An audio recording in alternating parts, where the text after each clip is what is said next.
Shalom, selamat sore. Nah, karena kita di Zoom, kalau tepuk tangan kan nggak bisa dengar.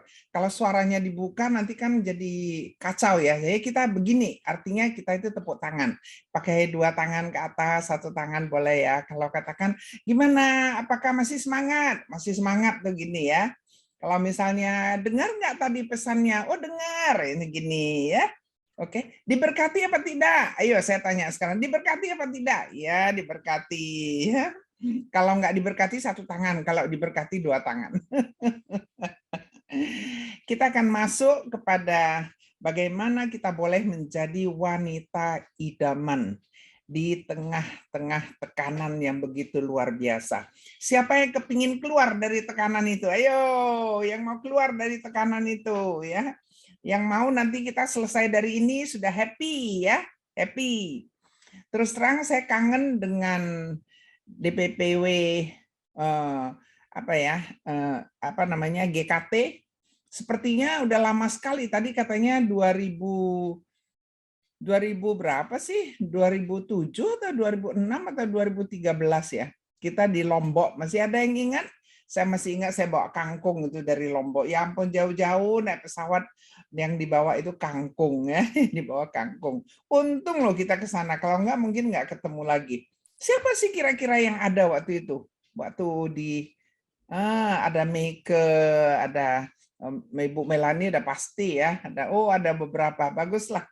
Berarti sudah familiar ya. Hari ini kita mau bicara sedikit tentang bagaimana kita boleh menjadi wanita idaman di tengah-tengah pandemi atau tekanan. Saya akan share screen ya. Saya share screen. Kalau saya bicaranya terlalu cepat beritahu ya, atau terlalu lambat. Kita yang santai aja. Saya nggak tahu sih, memang mungkin panitia sih mempersiapkan nanti pada akhirnya akan ada tanya jawab. Tapi saya orangnya biasanya santai. Andai kata ada satu urge, ada keinginan mau bertanya, nggak mau tunggu sampai nanti, silakan aja. Saya pokoknya nggak masalah. Jadi silakan kalau mau tanyanya sekarang nggak mau tunggu nanti, silakan ya, nggak apa-apa, kita santai sedikit. Asalkan jangan semuanya berapa orang nih? 300 orang sekalian tanya ya nggak bisa gitu ya. Kalau ada 2-3 orang tanya nggak masalah. Itu juga bisa menjawab kebutuhan kita ya. Gitu ya Ibu Melani ya. Mari kita masuk. Iya. Saya memperkenalkan keluarga saya dulu, udah lama kan nggak ketemu. Nah, anak saya yang tua ini sekarang 60 tahun ini. Dia udah 60 tahun. Bisa bayangin saya berapa tahun ya. Kalau anak aja udah 60. Jadi saya 80 sekarang. Ini yang paling kecil 54. Nggak usah pokoknya udah lihat fotonya ya. Saya punya anak 4, saya mempunyai seorang anak angkat. Jadi anak saya ada 5, menantu saya ada 5, kemudian saya mereka memberikan saya 15 cucu. Nah, cucu saya lucu-lucu.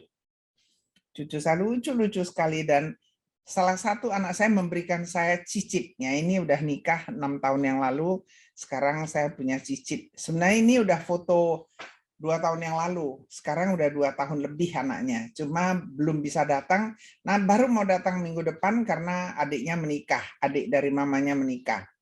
Nah, inilah keluarga saya, seluruhnya itu begini. Ini belum ada cicit nih ya. Ya, sekarang dengan cicit sudah 28, nanti kalau menikah lagi bulan November ini sudah 29, kalau kasih saya cicit lagi udah 30 ya. Nah, inilah keluarga saya. Tuhan itu sangat baik. Saya percaya Tuhan itu sangat memberkati. Sangat memberkati saya. Padahal begitu banyak tekanan dalam hidup, tetapi yang namanya berkat Tuhan itu tidak pernah jauh. Hanya sejauh doa aja ya. Amin. Amin ya. Bagus. Nah, hidup itu berubah begitu cepat. Begitu cepat. Rasanya 2 tahun ini ya membingungkan sekali. Nggak tahu kok bisa tiba-tiba begini. Betul? Terutama kita ya sebagai wanita. Nah, saya kurang setuju tadi Ibu Mariana mengatakan, saya ini kan hanya wanita biasa.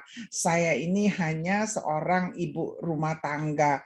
Buang itu hanyanya ya Ibu Mariana ya. Jangan bilang hanya. Kita ini adalah ibu rumah tangga gitu, bukan hanya ibu rumah tangga. Bayangin kalau di rumah tidak ada tangganya, bagaimana coba, ambruk semuanya ya. Kita harus bangga boleh menjadi ibu rumah tangga. Tanpa tangga udah kacau. Saya mau tanya, apakah kita pernah merasa tertekan, khususnya di masa pandemi ini? Pernah? Pernah ya? Pernah ya, saya sendiri. Waduh, apalagi saat ini dampak pandemi itu luar biasa. Khususnya di dalam kehidupan wanita. Khususnya dalam kehidupan wanita. Kadang-kadang pria itu kalau sudah nggak dapat kerja, ya wes pulang gitu. Pulang. Kalau pulang ya rasanya di rumah harus ada makanan. Betul? Dulu suami saya juga begitu. Kalau pergi nggak kerja, nggak ada duit. Kalau di Medan katanya langadong hepeng. Kalau saya kan dari Medan ya, langadong hepeng. Nah, nggak ada duit, tapi pulang harus makan. Kalau nggak makan dia bisa marah. Nah, itulah yang namanya pria. Kalau wanita nggak bisa, karena wanita itu adalah ibu rumah tangga gitu ya. Jadi rumahnya juga dia ibunya, tangganya juga dia ya, ibunya. Jadi itu semua dia yang menyediakan. Itu khususnya dampaknya luar biasa di dalam kehidupan kita. Mengapa? Karena sekarang ini semua orang itu di rumah. Saya nggak bisa bayangin ya, kalau dulu itu kadang-kadang para ibu-ibu itu kan ngomel, aduh suaminya nggak pulang-pulang, betul ya? Aduh, kadang-kadang di rumah 1 jam, kadang-kadang pulang itu hanya untuk tidur. Kita itu rasanya gimana sih, suami ini kemana aja gitu. Rasanya kita kangen. Tapi sekarang suami di rumah terus karena pandemi. Belum lagi putus kerja, belum lagi kerja dari rumah. Jadi kan jalan ke depan, kalau rumah besar, gedung besar ya nggak apa-apa lah ya. Begitu nyelip nggak kelihatan. Tapi kalau rumahnya itu biasa begitu, jalan ke depan lihat wajah suami. Lihat ke belakang wajah suami lagi. Masuk kamar lihat wajah suami lagi. Lagi masak di dapur, suaminya ke dapur lagi kan. Aduh, rasanya lu lagi gitu. Belum lagi minta ini, minta itu. Nah, itu yang biasanya dialami ya. Semua orang ada di rumah. Kita lihat. Anak-anak semua sekolahnya di rumah, belajarnya di rumah, suami kerja di rumah, kita juga kerja di rumah. Kita tahu, Pak. Yes, Magdalena mau bicara, mau bertanya? Magdalena angkat tangan ya? Salah Bu kali ya. Salah angkat tangan mungkin ya, salah reaction. Iya. Apakah Magda mau bertanya? Enggak. Enggak ya. Oke, kita teruskan. Kalau mau bertanya silakan. Nah, kerja di rumah, kita kerja di rumah, sedangkan suami juga kerja di rumah. Beban wanita itu paling berat. Saya mengerti, karena kebetulan saya juga wanita.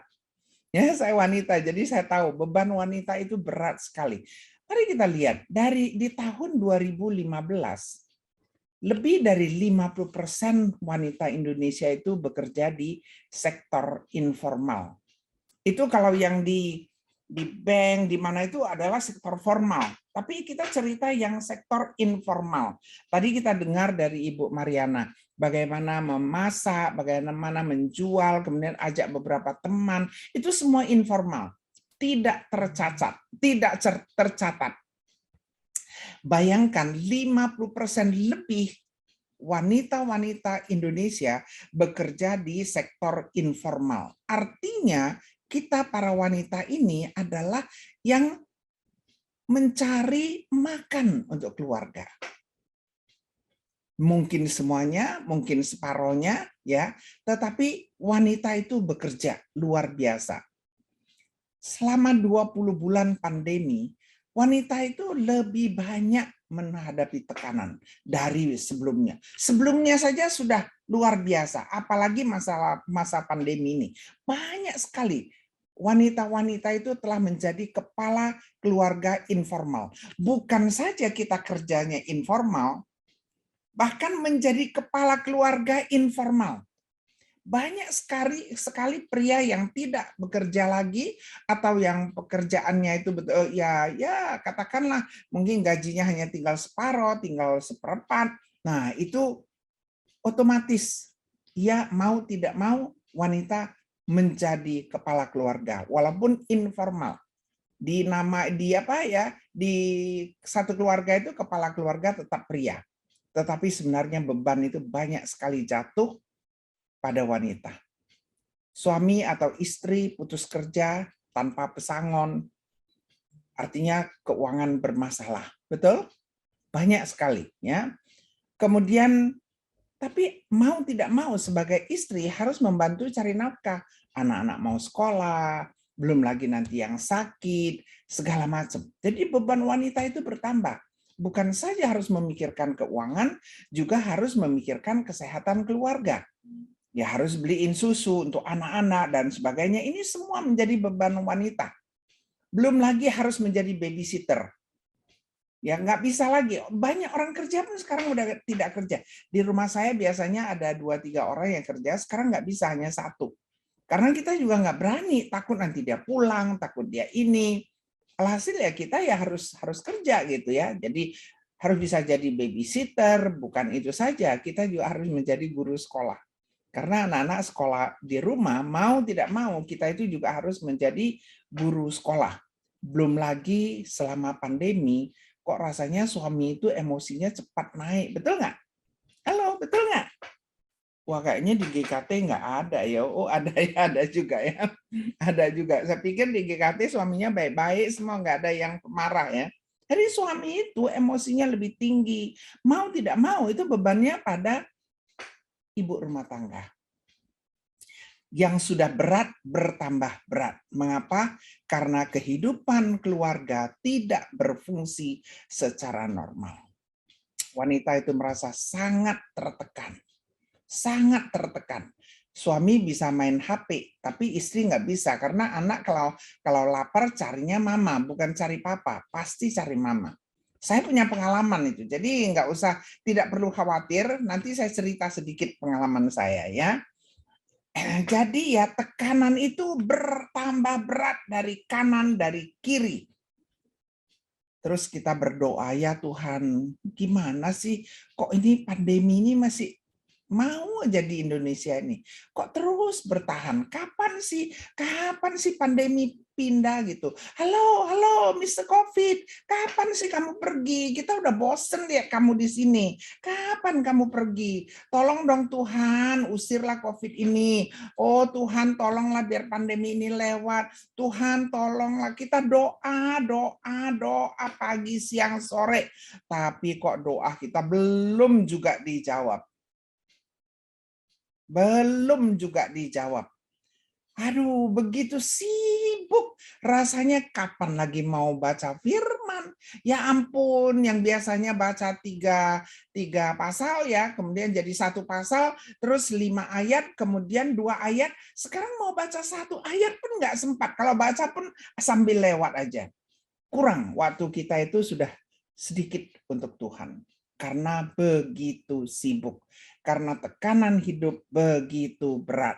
Nah, itulah yang dipercayakan oleh manusia sekarang ini di dunia modern ini yang diberi nama VUCA.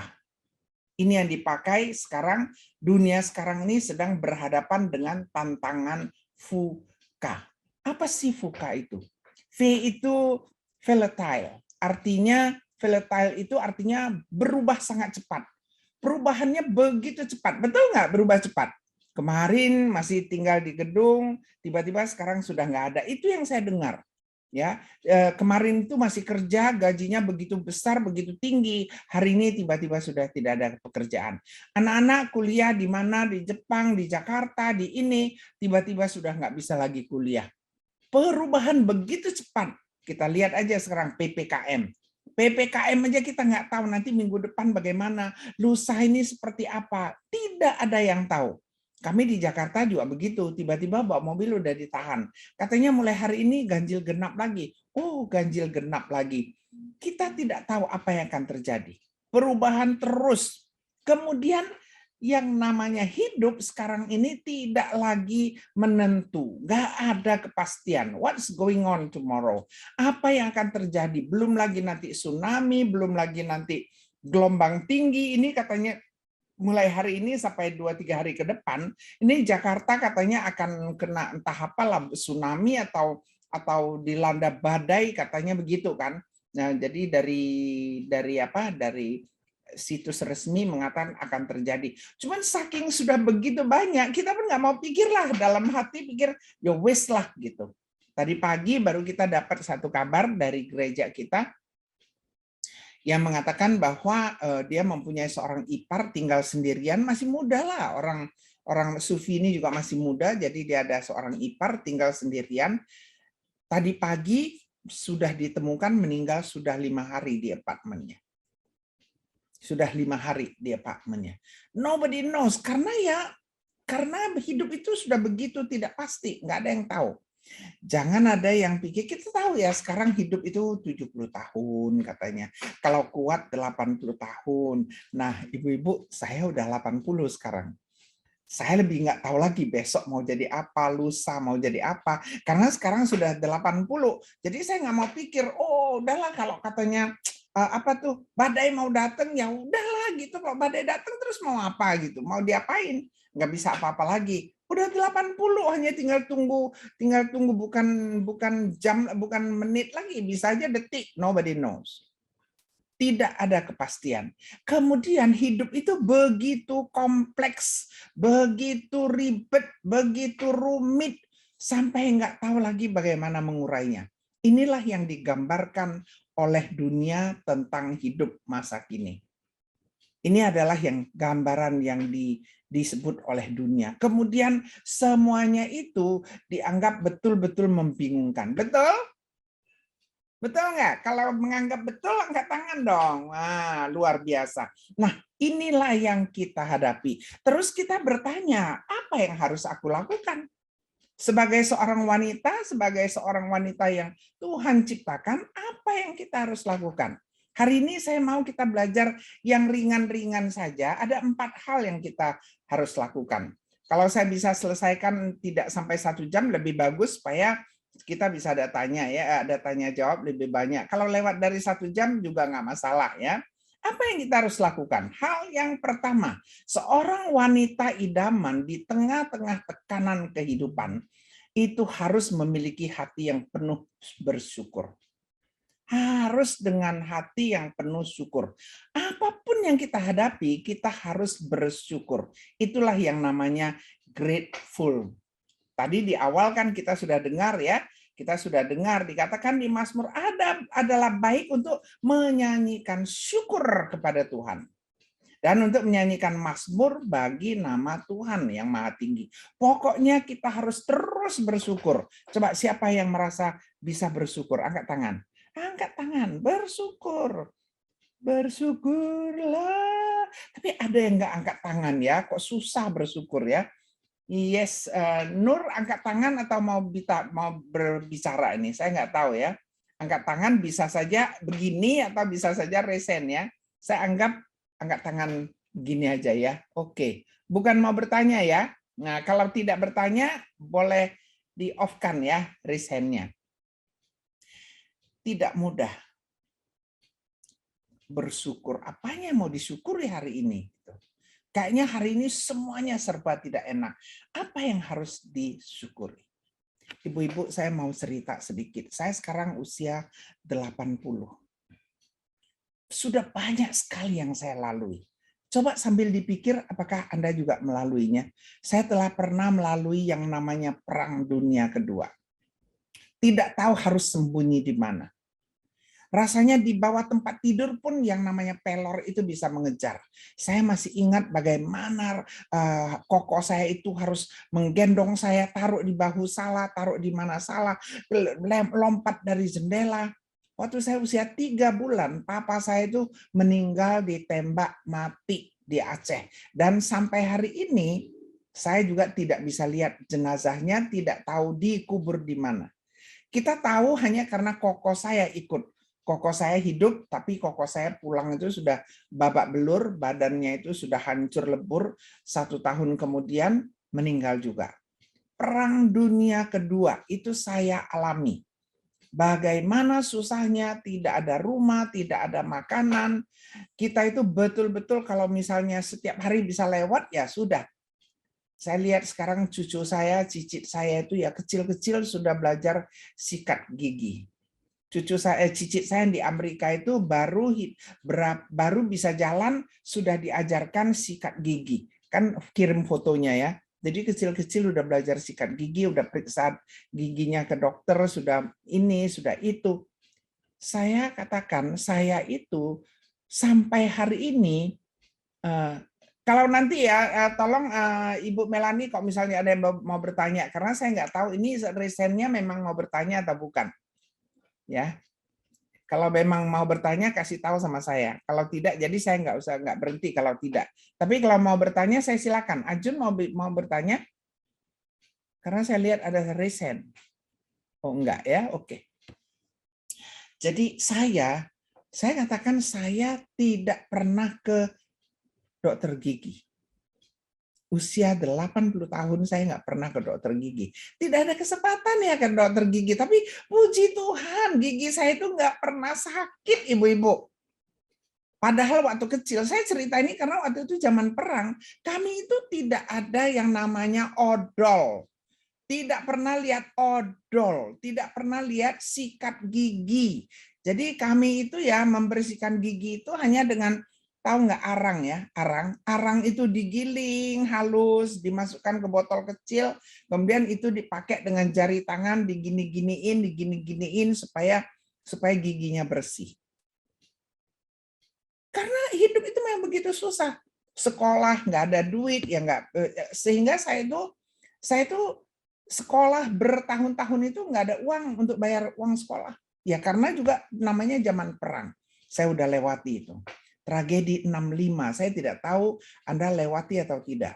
Itu di Medan itu, dalam satu hari 10.000 orang dibunuh. Leher itu langsung teng semua masuk sungai. Tahun 58, semua orang Chinese nggak boleh lagi bisnis di sini. Koko saya pulang ke China tahun 60. Di sini nggak ada lagi pria. Anda bisa bayangin, saya mau Anda mulai bayangin ya. Bayangin apa yang saya alami. Koko saya pulang. Nah pulang, saya tuh nggak bisa ketemu lagi dengan Koko sampai waktu kami sudah lumayan.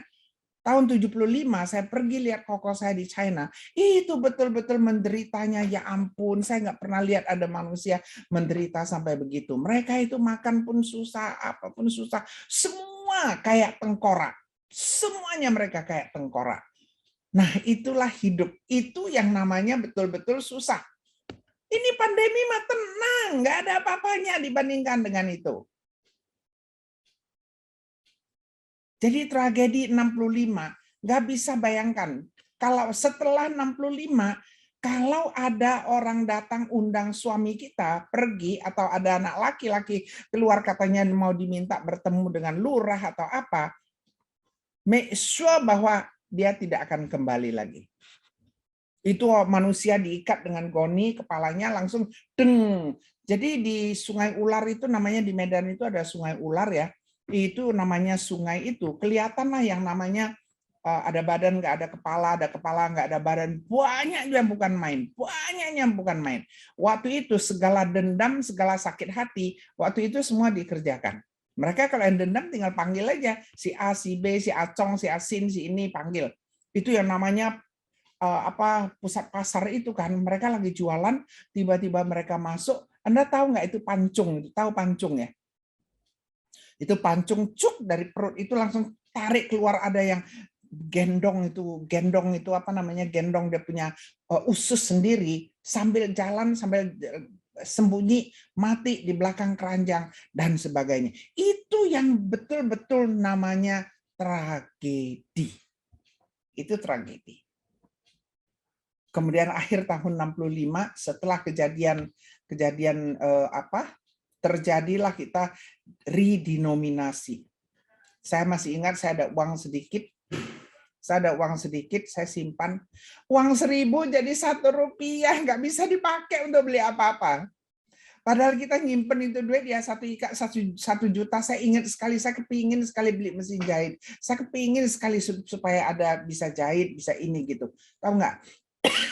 Tiba-tiba yang namanya uang 1.000 jadi 100. Habislah.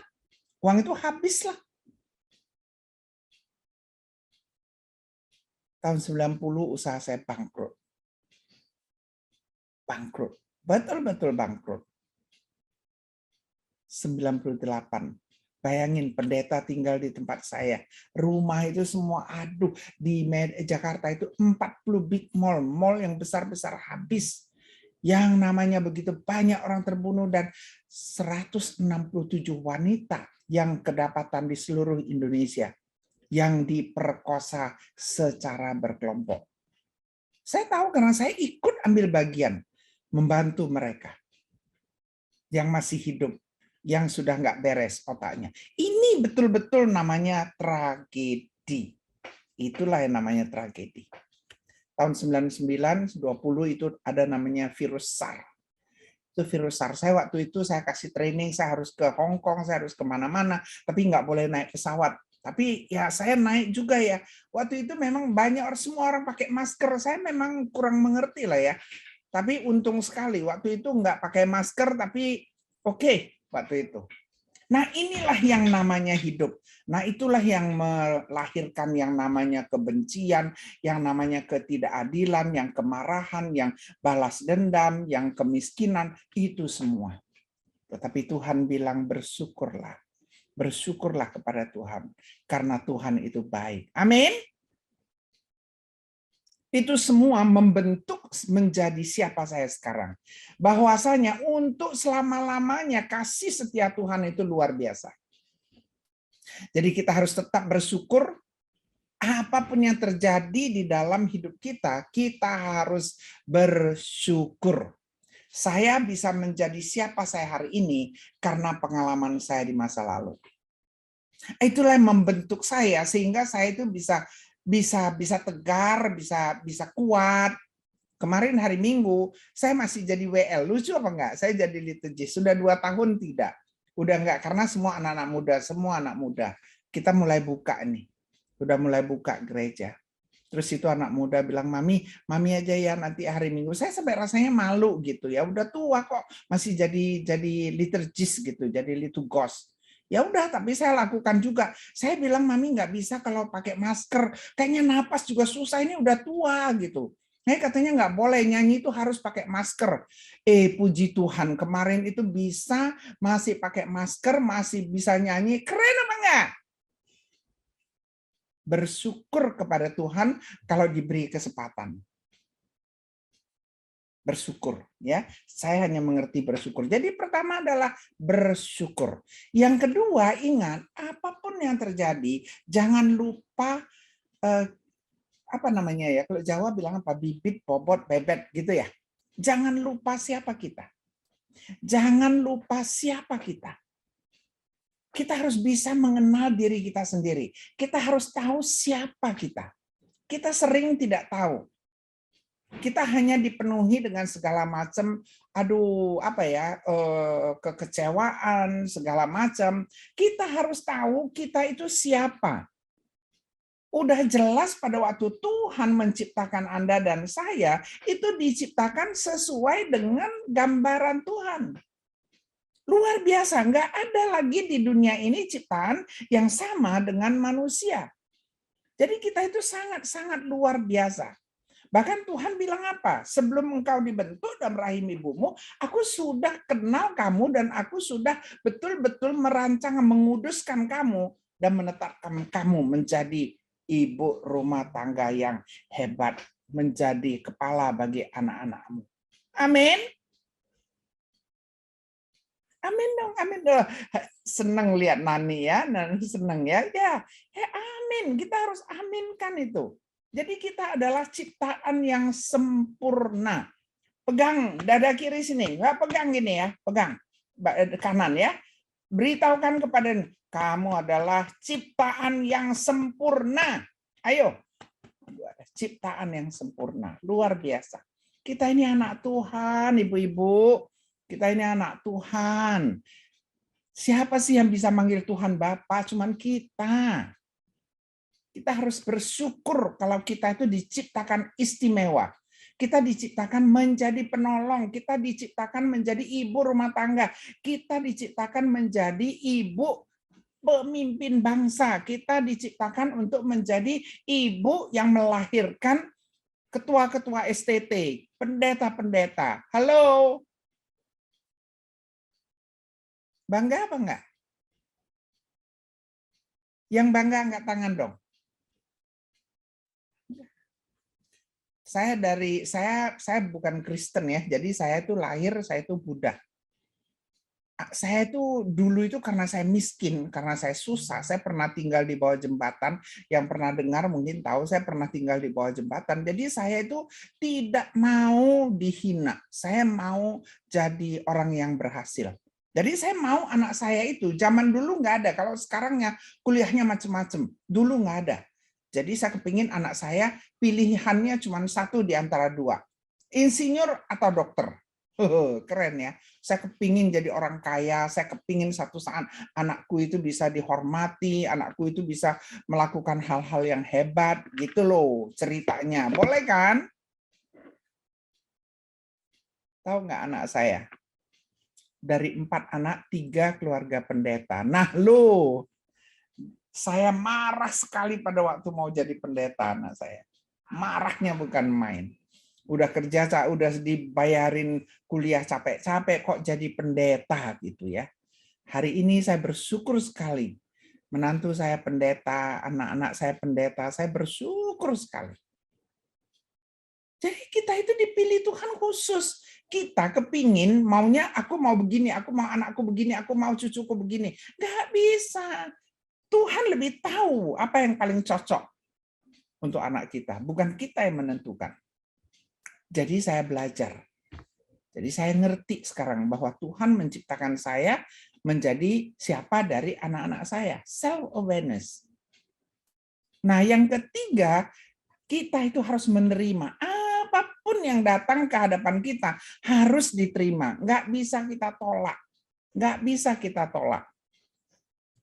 Di Yakobus 1:2-4 dikatakan, kalau sampai kita itu menderita, kalau sampai kita itu harus berhadapan dengan tantangan yang luar biasa, kita harus betul-betul percaya bahwa itu adalah satu kebahagiaan.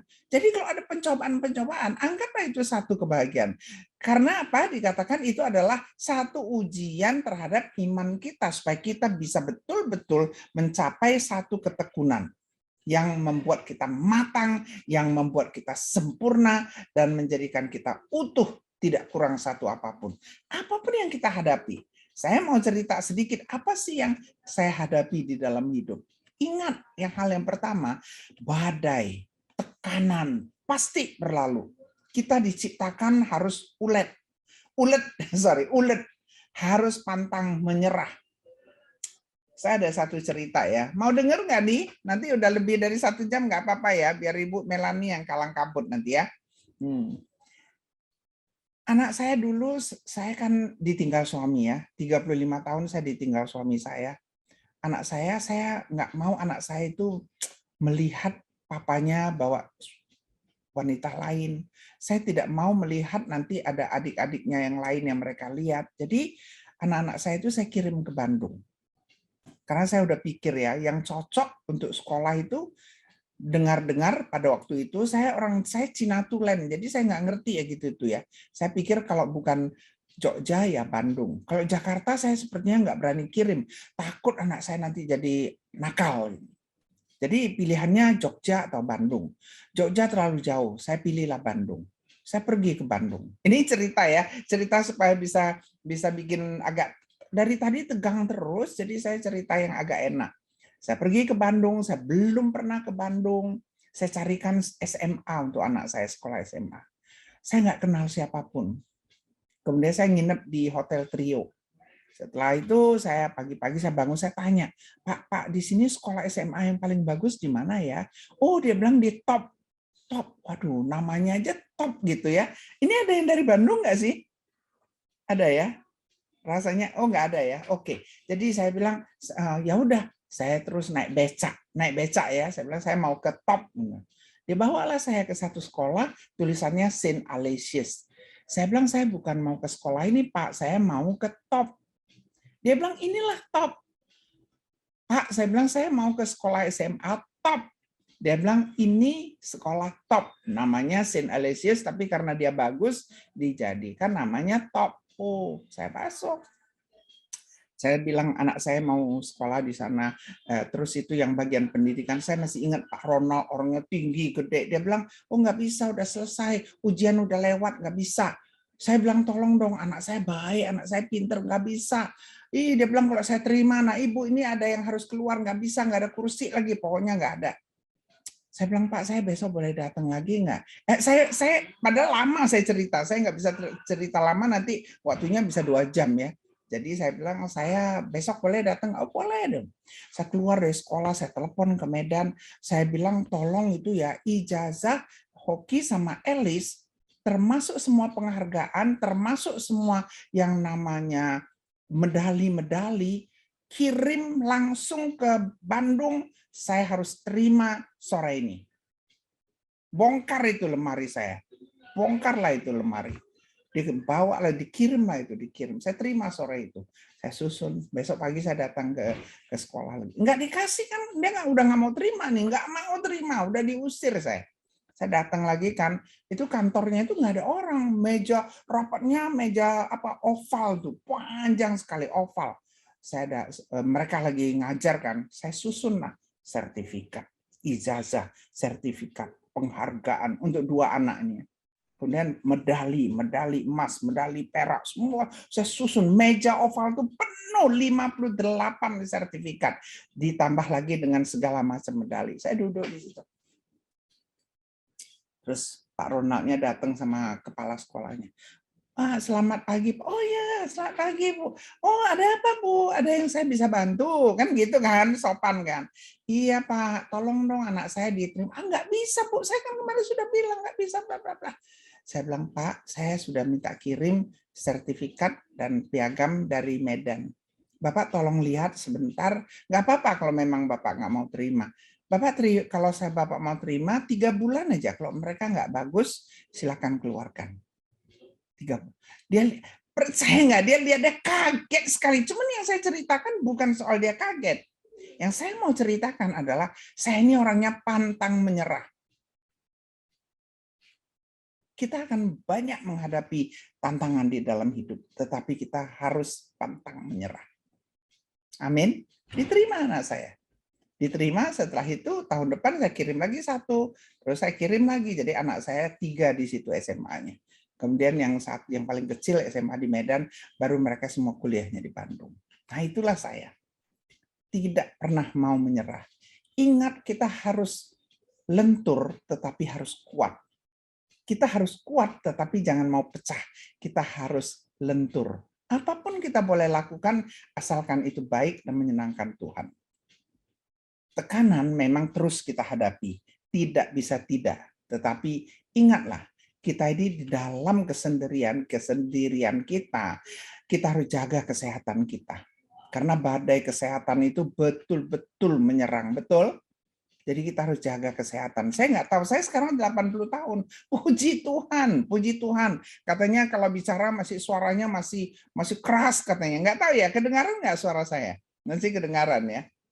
Jadi saya ini muda-muda udah ditinggal pasangan. Tapi saya tahu, saya tetap harus menjalankan hidup saya. Saya harus lakukan apa yang harus saya lakukan. Dikhianati sahabat, dikhianati pebisnis, dilecehkan, tidak diremehkan karena wanita. Saya 35 tahun janda. Bisa bayangin, janda itu dihina orang. Maka saya sering katakan ya, pilihlah suami yang pas. Kalau sudah menikah jangan mau cerai. Karena kalau cerai, mungkin orang nggak lihat, orang selalu bilang, mami kan enak, kan mami itu kan nggak ada yang enak. Gak ada yang enak. Kita harus betul-betul bergumul di tengah-tengah masyarakat yang tidak anggap sama wanita. Saya bilang, kalau ada janda, muda, cantik, kaya, misalnya, saya nggak bilang saya cantik kaya, tapi biasanya kalau begitu, itu mata pria itu kayak lihat ada setumpuk daging gitu. Itu sudah kayak harimau yang mulutnya udah buka, udah mau. Kita harus betul-betul bisa jaga diri. Dihina gitu.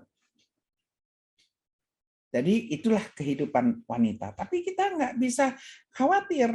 Jadi hidup itu, ibu-ibu, mempunyai pilar-pilar ya.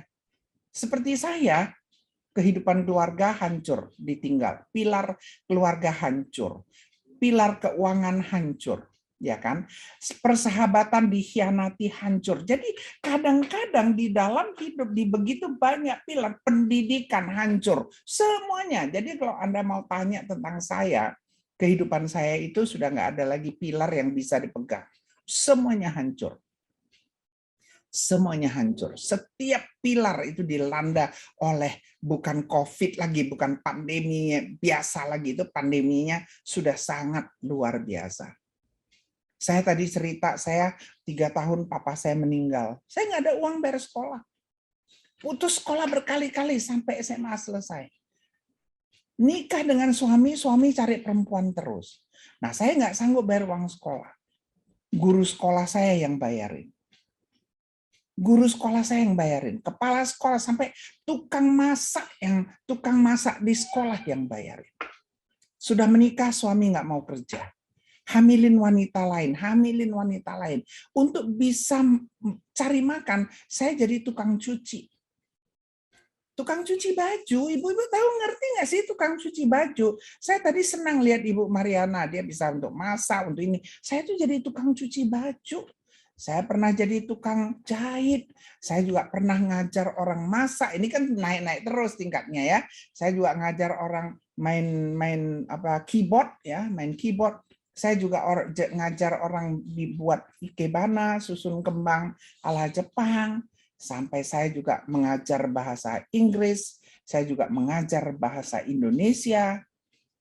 Kemudian saya kuliah usia 33 tahun, kemudian saya jadi dosen, saya kan harus cari duit. Saya jadi dosen, saya ngajar, kemudian saya juga pernah usaha farmasi, saya pernah usaha beras, saya pernah menjadi leveransir beras tahun 60 sekian, kemudian saya juga pernah jadi pengusaha besi tua, kemudian saya sampai potong kapal yang namanya shipbreaking, kapal gede itu saya bisa naik ke atasnya kayak cowok lah, karena saya kan udah sendirian janda. Saya pernah jual beli alat berat dan pada akhirnya saya buka pabrik besi. Saya ceritakan ini bukan mau ceritakan saya hebat. Saya hanya mau mengatakan kalau saya bisa, setiap wanita juga bisa. Kalau ada masalah, kalau ada tekanan, kita bukan lari, kita nggak bisa lari dari tekanan. Tapi kita harus terima itu tekanan, kita harus hadapi itu tekanan, dan kita harus keluar menjadi pemenang. Alkitab mengatakan kita harus menjadi pemenang. Amin? Amin ya. Jangan terbelenggu oleh pandemi kehidupan. Pandemi COVID ini kecil. Pandemi kehidupan itu lebih berat. COVID ini kecil, sebentar lagi lewat. Jadi ingat, kita harus bisa menerima tantangan hidup. Yang keempat, yang terakhir, kita tetap harus percaya kepada Tuhan. Tuhan kita itu luar biasa. Saya coba bunuh diri 5 kali, tapi kalau Tuhan bilang kamu belum boleh mati, Tuhan buat saya hidup. Tuhan kita itu ajaib. Kan tadi kita udah angkat pujiannya. Kita jangan cuma nyanyi, angkat pujian kalau kita nggak percaya. Kalau nggak percaya jangan. Tadi kan sudah bilang, semua masalah kita Tuhan tahu. Dan Tuhan masih memberikan mukjizat. Betul nggak? Tadi itu yang kita angkat ya, pujiannya ya. Nah, jangan bilang, oh kita nyanyi, setelah nyanyi kita ambruk lagi. Nggak bisa. Kalau kita bisa dengar, kita betul-betul harus percaya. Kita harus percaya kepada Tuhan. Sampai tugas yang Tuhan berikan kepada saya, kepada kita selesai. Jadi kita tahu jangan mempergunakan pikiran kita sendiri. Harus percaya kepada Tuhan. Saya selalu itu, Amsal 5 itu, selalu itu. Saya paling senang itu. Jadi jangan kita lupakan. Kemudian waktu kita harus, misal 3 sore, kita harus selalu menyediakan waktu kita kepada Tuhan. Saya nggak tahu apakah kita kalau sudah lagi capek, sibuk, kita masih berdoa. Apakah kita itu berdoa asal lewat saja? Pengalaman saya sekarang ini selama pandemi, kan pabrik saya tutup sekarang ya, pabrik saya udah tutup, kan saya udah bilang sudah nggak ada bisnis ya. Aduh, setiap hari, setiap pagi doa bersama-sama dengan teman-teman dari gereja. Setiap sore, malam doa, setiap pagi, setiap malam. Sepertinya Tuhan itu nggak tahu di mana, tetapi saya begitu yakin, begitu yakin. Tahu nggak, saya ada satu masalah, doa 3 tahun 3 bulan. 3 tahun 3 bulan. Hari itu bank mau menyita saya punya pabrik. Hari itu Tuhan kirim pertolongan. 3 tahun 3 bulan Tuhan kirim. Saya mau kita tahu bahwa waktu Tuhan itu selalu terlambat. Tetapi waktu Tuhan itu adalah yang sempurna. Kadang-kadang apa yang kita mau doakan itu ya nggak datang-datang. Tapi saya mau kita tahu bahwa Tuhan tidak pernah terlambat. Amin. Amin. Jadi kita harus percaya kepada Tuhan. Dia itu nggak pernah terlambat. Kalau kita percaya, kita nantikan, maka kemenangan akan menjadi milik kita. Amin. Kita jelas sekali. Nanti dikatakan kita itu akan seperti Raja Wali, naik terbang dengan kekuatan sayapnya, bertambah tinggi, bertambah kuat, dan berlari bertambah cepat, dan kita tidak pernah lesu. Nah, itulah yang saya alami. Hanya karena saya percaya kepada Tuhan. Saya tidak henti-hentinya berdoa. Cucu saya mau menikah ya. Dia udah pulang kuliah dari London, udah 1 tahun lebih. Rencananya menikah bulan 7. Nggak bisa. Calonnya nggak bisa datang, semuanya juga nggak bisa, pandemi. Tapi kita tidak ini. Kita doa terus doa. Keluar visa untuk calon suaminya. Baru saja keluar bulan kemarin. Nah, terus kan sekarang kan cicit saya sama cucu saya dari Amerika nggak bisa datang. Nggak bisa. Doa udah 6 bulan lebih lah, doa. Kemarin keluar visanya. Luar biasa? Luar biasa? Tuhan sering terlambat. Tetapi waktu Tuhan itu pasti yang paling sempurna. Jadi jangan bosan-bosan, ya kita baca firman, kita datang kepada Tuhan. Saya sebenarnya bersyukur sekali dengan pandemi ini. Pandemi ini memberi saya banyak sekali kesempatan untuk melakukan apa yang saya tidak bisa lakukan dulu. Saya diminta ngajar disciple yang saya udah lepas 15 tahun. 15 tahun saya lepas, saya nggak sanggup. Nah ini pandemi, karena itu satu kelas 9 bulan, setiap hari, setiap malam harus baca 1 jam lebih. Saya cerita lagi satu, ini pandemi bagi saya ini luar biasa, berkat. Saya tahun 2018, malam Natal, pagi malam Natal itu saya jatuh di kamar mandi. Saya biasanya baca Quran, karena itu malam Natal, jadi nggak ada pelayanan pagi, saya cuma khotbahnya malam. Jadi saya tenang-tenang, saya baca koran. Biasanya kalau baca koran itu, kalau kaki sudah agak kesemutan, saya langsung berdiri, udah goyang-goyang dikit, udah. Ya namanya udah tua lah ya, udah 78 tahun waktu itu. Apa yang terjadi tanggal 28 itu? Ada banjir besar, tsunami di bagian barat sana, apa sih namanya ya? Apalah namanya, saya nggak ingat itu nama tempatnya, dari sini kira-kira 40 km, 50 km. Jadi koran 23 Desember itu tambah berat itu. Banyak sekali, ada yang meninggal, ada yang ini. Jadi saya baca koran 24 itu panjang sekali, banyak sekali. Kaki ini udah lemes, udah apa namanya, semutan, tapi saya pikir sebentar lagi. Begitu selesai, saya sok-sok aja, saya langsung berdiri gitu. Begitu berdiri, hati-hati ya, kita hati-hati ya. Saya betul-betul tanpa, begitu berdiri, ini kaki sebelah kanan ini tahu nggak, lengkong, kayak ongol-ongol. Ceng gitu kan. Saya pegang itu, mau pegang dinding nggak bisa, mau pegang. Jatuh. Untung jatuhnya pelan. Saya masih ingat kepala saya nggak boleh jatuh gitu. Terus saya angkat kepala saya, jadi jatuhnya pelan. Tapi kaki saya kena. Kaki saya kena. Nah, kaki saya kena, terus kan saya hari itu khotbah malamnya. Tuh saya turun dari mimbar, teman-teman tanya, "Kenapa Mami? Kenapa kakinya? Kok kayaknya pincang?" Saya bilang, "Iya, tadi pagi jatuh." Waduh, besok mereka sibuk kasih saya minyak gosok, tapi nggak ada yang bisa nyembuhkan. Nggak bisa nyembuhkan. Mulai dia tambah sakit ya. Pergi visio nggak bisa, ditusuk jarum nggak bisa, semua nggak bisa sembuh. November, jadi udah hampir setahun ini, saya pergi ke Pineng, di ronsen, dan katanya harus dioperasi. Itu tahun 2019 itu, katanya harus dioperasi, dan saya bilang, saya nggak bisa, karena operasi itu artinya 6 bulan saya baru bisa jalan.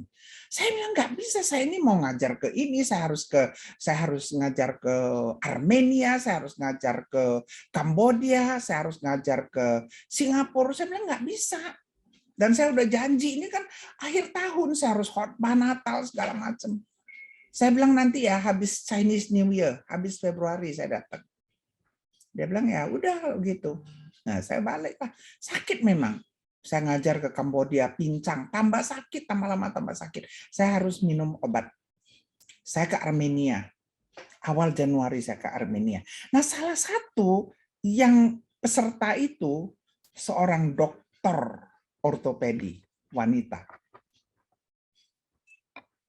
Dia lihat saya pincang, terus dia bilang, "Kenapa, Mam?" Saya bilang, "Iya, saya jatuh, kata dokter harus operasi, tapi belum ada waktu, nantilah habis Februari." Dia bilang, "Saya ortopedi, jangan nanti malam selesai ngajar, mari."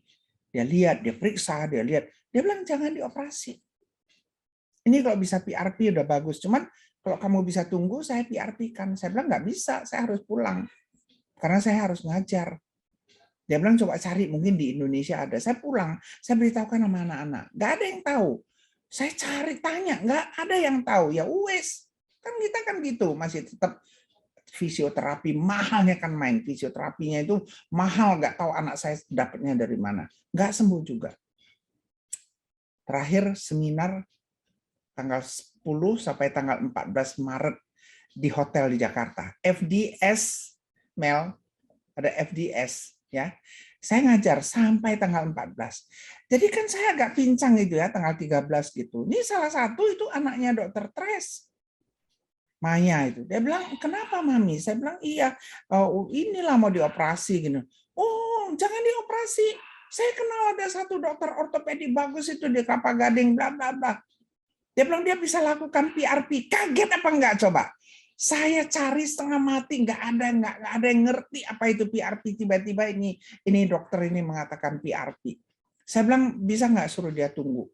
Terus dia telepon, dia hanya bisa sampai jam 1. Tapi dia tunggu, dia bilang itu si Maya bilang ini orang penting ya, maklum lah kan dibilangin orang penting. Ini orang tua. Saya lakukan PRP di sana jam 5 sore. Pulang ke rumah tanggal 14 Maret, lockdown. Sampai hari ini saya sudah nggak pernah lagi ngajar keluar. Kaki saya sembuh total. Jadi bagi saya pandemi itu mukjizat. COVID itu mukjizat. Kaki saya sudah nggak sakit. Jadi percayalah, Tuhan lebih tahu apa yang paling cocok buat kita. Percaya kepada Tuhan, kita harus nantikan Tuhan. Ini apa ini kok jadi ada yang gini? Apa ini gimana nih? Udahlah nggak apa-apa. Ini kenapa kok bisa ada tulisan-tulisan begini ini? Oke. Ya, ingat ya, Tuhan menciptakan kita sebagai pendamping pria, sebagai penolongnya yang sepadan. Saya mau kita tahu bahwa kita itu diciptakan sepadan. Jadi wanita itu gimana sih ini supaya bisa sebentar ya. Nggak ingat saya mau dia. Oh, anekdot. Anekdot ya. Ya. Iris. Oke. Untung ada yang bantu ya. Oke, terima kasih. Nah, jadi kita itu diciptakan untuk menjadi penolong. Penolong yang bagaimana? Saya mau kita semua ngerti ya. Pada waktu Yesus mau naik ke surga, dia kan bilang dia akan kirim penolong, betul ya? Betul nggak? Betul? Penolong ya. Penolong itu siapa sih? Boleh tahu nggak? Siapa yang bisa? Roh Kudus ya, Roh Kudus. Roh Kudus menolong kita, betul? Jadi Roh Kudus lebih hebat apa kita lebih hebat? Kalau bilang Roh Kudus lebih hebat, tangannya 2. Kalau kita lebih hebat 1, 2 ya. Betul. Roh Kudus lebih hebat dari kita. Karena Roh Kudus itu adalah penolong. Sekarang Tuhan menciptakan Anda dan saya menjadi penolong. Kita lebih hebat atau yang ditolong lebih hebat? Awas di sini kok ada suami-suami dengar ya. Pasti kita lebih hebat. Tuhan menciptakan kita menjadi penolong suami kita. Jadi kita memang wanita diciptakan pertama adalah membantu suami yang tidak bisa. Apa yang dia nggak bisa kerjakan, kita harus bantu dia. Kita itu diutus untuk mendorong. Kita ya wanita tidak boleh jadi perongrong. Wanita itu harus selalu kasih semangat sama suami. Jadi kalau misalnya suami ada masalah, bukannya kita bilang, memang kamu itu gini, nggak bisa begitu. Kita harus memberikan semangat. Kita tidak boleh menjadi istri yang perongrong. Nggak mau, apalagi masa pandemi gini. Kalau bahasa kita, kalimat kita itu betul-betul membuat orang jatuh ya, membuat orang tidak semangat, itu dosa besar itu. Jadi kita itu harus mendorong, nggak apa-apa, kita tunggu aja kan sebentar juga pandemi lewat, nggak apa-apa lah makan sama asam garam aja no problem gitu ya. Jangan bilang aku kok gimana ya ini sekarang nggak bisa beli ini beli itu, nggak boleh. Kemudian kita harus menjadi pendukung. Jadi selalu saya bilang membantu itu narik dari atas, mendorong itu dari belakang. Tapi kalau mendukung itu dari bawah. Bisa nggak bayangin? Betapa luar biasa wanita diciptakan Tuhan. Luar biasa ya? Luar biasa. Nah, itulah yang spesialis kita itu. Tuhan menciptakan kita sangat amat luar biasa. Betul sih. Tuhan tidak pernah janjikan kalau bunga itu selalu mekar. Hua mei bai zi hong. Ada yang ngerti di sini? Tian mei bai zi liang. Betul? Jadi nggak pernah dikatakan bunga itu akan 365 hari berkembang terus, nggak ada. Matahari pun nggak bisa bilang terus, matahari nggak bisa. Nggak bisa. Kadang redup, kadang panas. Jadi kita itu harus tahu, kapanpun itu kita harus tetap bisa mengerti. Kita nggak bisa, Tuhan itu tidak pernah berjanji bahwa matahari tidak akan redup. Tidak berjanji bahwa ini bunga, ini. Tapi yang Tuhan bilang, kamu harus teguh. Apapun yang terjadi, kamu harus teguh. Tidak boleh goyah. Itu yang Tuhan bilang. Tadi saya sangat suka dengan ada yang, nanti ya, kebetulan saya ada masukkan itu. Kadang-kadang kita berhadapan dengan, aduh begitu susah ya, rasanya nggak tahan. Tapi Tuhan bilang, kamu harus sanggup menghadapi tantangan. Dalam keadaan baik, kita harus sanggup. Dalam keadaan tidak baik, kita juga harus sanggup. Dalam keadaan tidak menentu, kita juga harus sanggup. Karena Tuhan menciptakan kita memang khusus untuk saat-saat yang demikian. Karena wanita itu memang dianggap hebat. Kita itu menjadi penolong pria. Ya, saya sengaja tulis partner lah ya. Jadi menjadikan pria itu partner kita penolong dia. Jangan jadikan dia itu seperti apa ya? Kuda cari duit gitu, bukan gitu. Jadi kita harus menjadi partnernya pria. Tadi ada yang mengatakan gitu. Kita selalu mau melihat satu pintu tertutup, pasti ada pintu-pintu terbuka. Betul. Tadi saya sangat senang dengan kesaksian dari Mariana. Itulah yang namanya, kalau satu pintu tertutup, jangan asik melihat pintu yang tertutup itu, Ibu. Percaya pada waktu Tuhan tutup satu pintu, Tuhan buka banyak pintu. Lihatlah pintu yang terbuka. Tuhan tutup pintu saya banyak sekali, usaha ini tutup, itu tutup, tapi Tuhan buka yang lain. Tuhan tutup pintu saya, anak-anak saya tidak bisa jadi dokter, anak-anak saya tidak bisa jadi insinyur, tapi Tuhan buka pintu-pintu lain. Masalah kita adalah ini yang aku mau, ini udah tertutup, aku nggak bisa lagi kemana-mana, aku berdiri aja di situ, aku mau tunggu sampai ini pintu buka, nggak bisa. Carilah pintu yang terbuka. Nah, kadang-kadang kita bilang, aduh hidup ini kok susah banget. Saya selalu mengatakan, kalau hidup memberikan kamu lemon yang asem, jangan ngomel kok asem sekali. Buatlah lemonade, enak kalau diminum, gitu loh ya. Setuju kalau dapat lemon, bikin lemonade? Ya, iya setuju. Saya senang sekali dengan Nani, luar biasa. Nah, inilah hidup kita. Kita sebentar sudah mau selesai. Ingat, kita harus percaya kepada Tuhan. Kita harus menanti-nanti Tuhan. Percaya kalau kita sabar, kita bisa menanti Tuhan. Kita akan terbang lebih tinggi, lebih kuat, lebih jauh, lebih cepat. Bersama-sama dengan Tuhan. Pasti kita itu bisa. Jadi kita harus siap menanti waktu Tuhan. Ingat, wanita diciptakan Tuhan untuk menjadi garam, untuk menjadi terang, ya. Jadi kita harus percaya kepada Tuhan, harus mempunyai hati yang grateful, bersyukur kepada Tuhan, tahu siapa kita, berani menerima tantangan dan percaya kepada Tuhan. Ingat, kita harus menjadi terang, menjadi garam bagi sekeliling kita. Supaya kita bisa membawa pengaruh. Saya kebetulan saya di Hagai, jadi saya selalu mengatakan kehidupan kita yang benar akan membawa orang memuliakan Tuhan.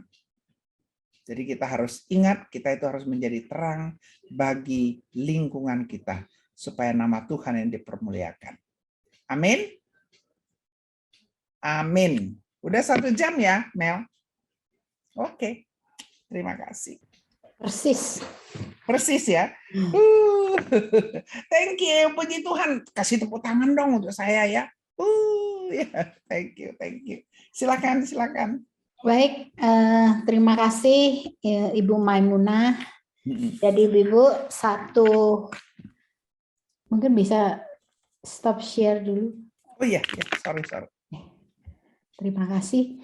Oke, jadi Ibu-ibu, kalau saya boleh simpulkan ya, di dalam kehidupan kita tidak akan lepas dari yang namanya pandemi, ya, bukan cuma pandemi COVID. Bahkan saya baca beberapa hari yang lalu ada yang lebih menakutkan dari COVID hari ini, yaitu apa? Pemanasan global, gitu ya. Nah, itu lebih menakutkan katanya seperti itu. Saya pikir apapun bisa menjadi menakutkan bagi kita. Tapi apapun yang kita hadapi, sekali lagi saya ingin menyimpulkan dari apa yang sudah disampaikan oleh Ibu Maimunah, sebagai anak-anak Tuhan kita itu selalu bersyukur. Karena dengan bersyukur kita itu lebih kuat, lebih berhikmat, begitu ya, daripada kita stres, kita nggak bisa berbuat apa-apa. Yang kedua, kita terus ingat ya, menyadari saya adalah anak Tuhan. Saya dikasihi Tuhan, saya ditopang oleh Tuhan, dan saya tidak mungkin ditinggalkan oleh Tuhan. Yang ketiga, kita belajar yang namanya menerima tantangan. Tantangan apa? Tantangan apapun. Dan semuanya itu dengan percaya bersandar kepada Tuhan, kita akan seperti Ibu Maimunah, menjadi wanita idaman. Amin. Luar biasa. Menjadi wanita idaman di dalam kesukaan itu tidak ada yang istimewa. Tapi menjadi wanita idaman di tengah tekanan itu sangat istimewa. Baik ibu-ibu, saya ingin membuka kesempatan bagi ibu-ibu yang mungkin ingin bertanya. Ya, mungkin kalau chat ibu-ibu ini susah begitu, langsung bisa saja, bisa unmute ya, saya udah buka, silahkan bisa langsung unmute, tapi tolong yang tidak bertanya jangan di unmute. Kita hari ini hampir 320 orang, kalau semua di unmute, nanti suara-suara di rumah itu akan mengganggu ya. Jadi silahkan kalau memang ada yang mau tanya, silahkan bisa unmute atau raise hand dulu, lalu silahkan bertanya, Ibu Maina akan menjawab bagi kita ya, atau apapun itu silahkan ya. Baik, kita cuma ada 15 menit, Ibu-Ibu. Silahkan gunakan waktu ini dengan sebaik-baiknya. Adakah yang mau bertanya? Langsung saja.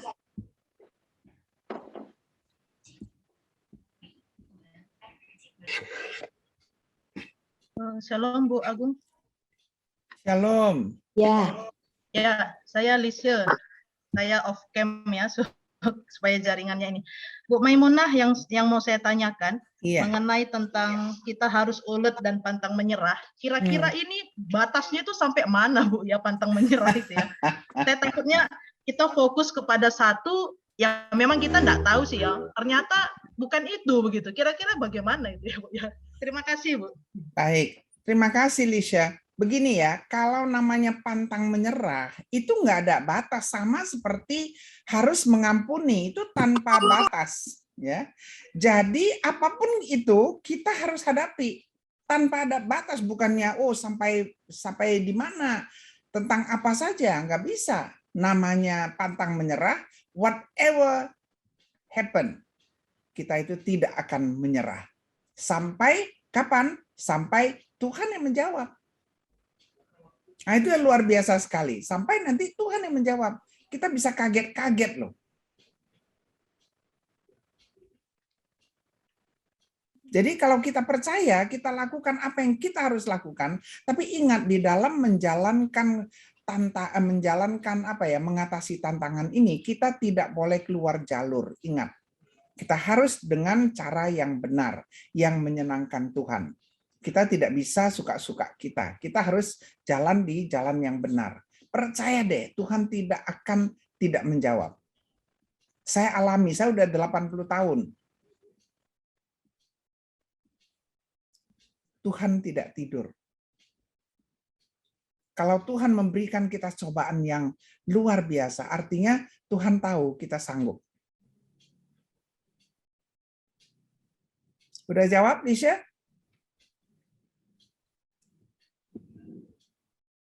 Penginjil Lisha. Ya, jadi kalau saya boleh simpulkan, kalau tanya batasan, tidak ada batasannya. Ya, tidak ada batasannya. Seberapa besar pun tantangan itu, sebegitu pula Tuhan memberikan kekuatan kepada kita. Benar, amin, amin. Ya, yang penting apakah kita tetap percaya. Gitu, ada yang tanya kepada saya ya, katanya kok bisa ya mengampuni suaminya gitu. Pernah sekali itu terjadi, bukan sekali, 2 kali. Dia itu menghamili anak perempuan yang dia anggap seperti adiknya sendiri. Dan itu anak perempuan, waktu kita tahu dia hamil itu udah 8 bulan hamilnya. Dokter bilang, ini kalau nggak dikasih vitamin tiap hari, dia sebentar lagi udah mau melahirkan, dia pasti mati. Karena darahnya rendah, nggak ada vitamin, gizinya nggak cukup. Supir udah nggak mau antar, supir bilang biar aja dia mati. Saya waktu itu pikir kaget juga, kalau dibiarin nanti kalau dia mati kan saya dosa. Padahal saya belum percaya Tuhan. Saya belum percaya Tuhan Yesus. Saya pikir ya udahlah, apa boleh buat. Ya itulah namanya nggak ada batas. Nggak ada batas, saya antar dia. Saya antar. Setiap sore saya antar dia ke dokter. Sampai dia melahirkan. Sampai anaknya saya rawat 40 hari. Baru dia bawa pergi oleh suami saya, nggak tahu kemana, saya nggak tahu. Tapi yang saya percaya itu ya kadang-kadang kita berhadapan dengan hal-hal yang begitu itu, kita ya harus bisa, kita gimana ya? Ya kita harus terima, nggak ada jalan lain. Kita ribut, nggak ada gunanya. Keluarga pecah semua. Nah, itu namanya nggak ada batas. Itu namanya nggak ada batas. Silakan. Kalau boleh saya tambahkan, tanpa batas dan tanpa syarat. Tanpa syarat, betul, tanpa syarat. Kita belajar seperti Tuhan Yesus ya. Tidak mudah, tapi passwordnya itu adalah belajar. Benar. Baik, silahkan kalau ada lagi Ibu-Ibu yang mau bertanya, boleh langsung unmute. Nanti yang tidak bertanya, tolong jangan unmute ya Ibu-Ibu ya, supaya suara-suara itu tidak masuk. Baik, silahkan.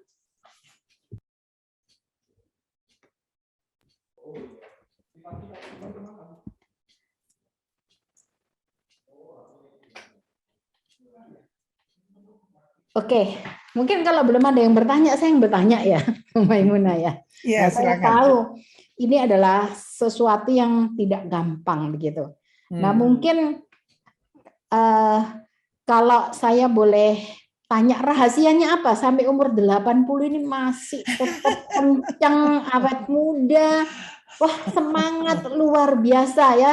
Kita tahu tantangan itu banyak. Bu Maimunah itu seorang yang kuat, sangat kuat. Kita tahu seorang yang hebat, kuat. Tetapi pasti ada satu rahasia yang membuat sedemikian kuat, bahkan sampai umur 80. Saya tadi bicara, saya umur 80 kayak apa ya kira-kira? Saya juga nggak tahu. Di umur 80 saya merasa muda, padahal biasanya saya merasa tua gitu ya. Nah, mungkin bisa memberikan ya tips-tips tambahan. Sebenarnya ya, kalau menurut saya nggak tahu sih, orang suka tanya kepada saya pakai apa namanya, pakai kosmetik apa gitu. Saya anggap kosmetik itu nggak begitu penting. Saya ini kan kebetulan ini kan kemarin itu kan, aduh rasanya gimana, cucu saya bilang ini kasih lotion, dan saya no, nggak pernah pakai lotion. Saya nggak pernah pakai lotion, mungkin karena dulu lahir dari keluarga susah. Bagi saya bukan apa yang dipupur dari luar yang penting. Betul, kita harus makan sehat ya. Tapi kalau dibilang makan sehat, sorry ya, saya ini semua saya makan. Saya sekarang masih makan durian, saya masih makan udang. Saya pikir saya udah 80, so what gitu loh. So what, kalau memang ya mau dipanggil Tuhan ya wes gitu. Tapi ya kalau memang Tuhan kasih saya apa ya, umur panjang ya udah, saya bilang kepada anak-anak saya hanya mau hidup, bilang sama Tuhan, kalau saya udah masih bisa jalan, masih bisa makan, masih bisa enjoy. Kalau udah nggak bisa, saya nggak mau lagi. Ngapain hidup di atas tempat tidur? No use, useless gitu. Nggak bisa ngajar, nggak bisa khotbah. Hidup mau ngapain lagi gitu kan? Bikin susah sama anak-anak.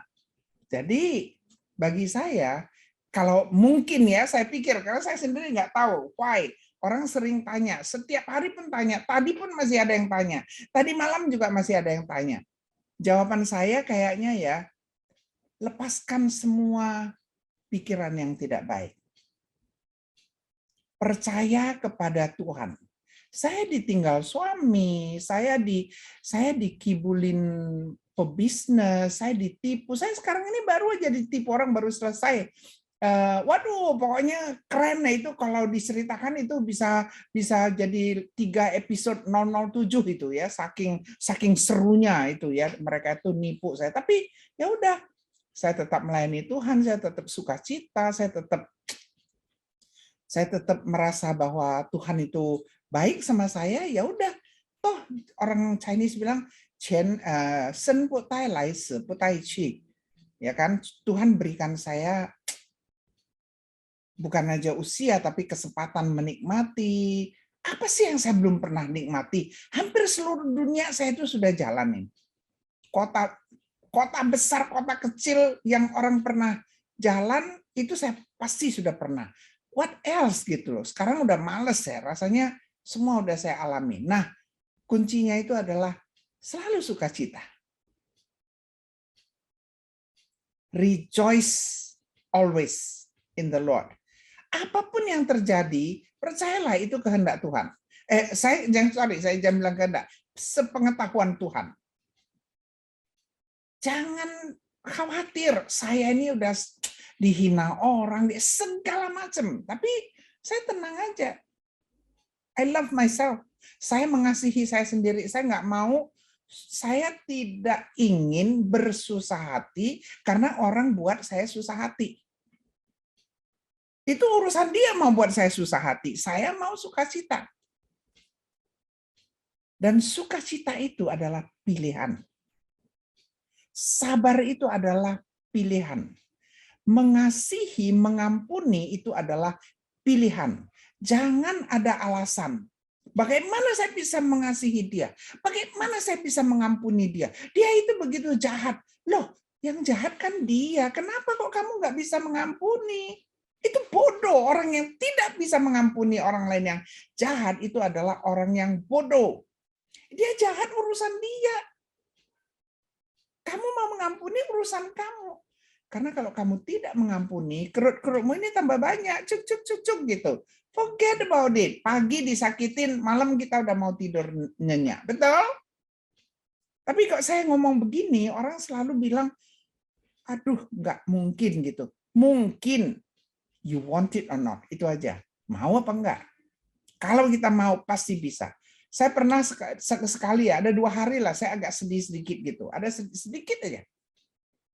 Terus saya pikir, aduh kok susah banget ya, rasanya sedih gitu. Terus saya bangun, saya bilang, saya WA kepada mereka, saya bilang, aduh mami 2 hari ini kayaknya kok sedih ya. Tapi nggak mau, no. Saya mau sukacita. I want to be happy. I choose to be happy. Udah, saya udah happy. Ayo makan, yuk jalan, nonton. Tadi malam masih pergi sama cucu.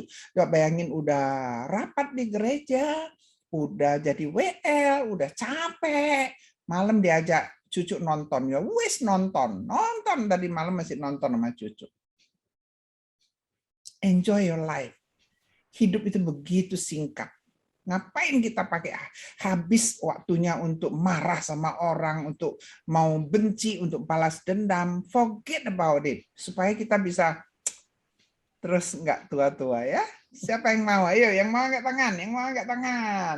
Gitu dong. Oke. Jangan. Setuju 1000% ya, Ibu-ibu. Waktu kita sudah berakhir ya untuk tanya jawab. Jadi kalau saya boleh simpulkan, ibu-ibu bahagia atau tidak itu tergantung dari diri kita sendiri. Kebahagiaan kita tidak ditentukan oleh orang lain atau keadaan sekitar kita. Betul tapi sekali. Itu pilihan. Pilihan. Kalau yes. mau mengampuni, mau melupakan, mau bahagia, kita itu buat. Pilihan. Ya, diri kita mau mengampuni dan kita bahagia. Demikian juga menjadi wanita idaman atau tidak. Tekanan tidak bisa hilang dari hidup kita. Bisa, betul. Tapi kita mau menjadi wanita idaman atau tidak, itu juga pilihan. Ya, oleh karena itu satu ilmu yang luar biasa. Bu Maimunah bukan cuma ngomong, tetapi juga mengalami. Ya, mau bahagia, mau awet muda, mau dipakai Tuhan. Mari kita belajar ya dari Bu Maimunah. Pilihan ada di kita. Biar kita semua berbahagia. Mari kita berikan tepuk tangan dengan tangan yang bergoyang ya. Terima kasih Bu Maimunah. Terima kasih undangannya.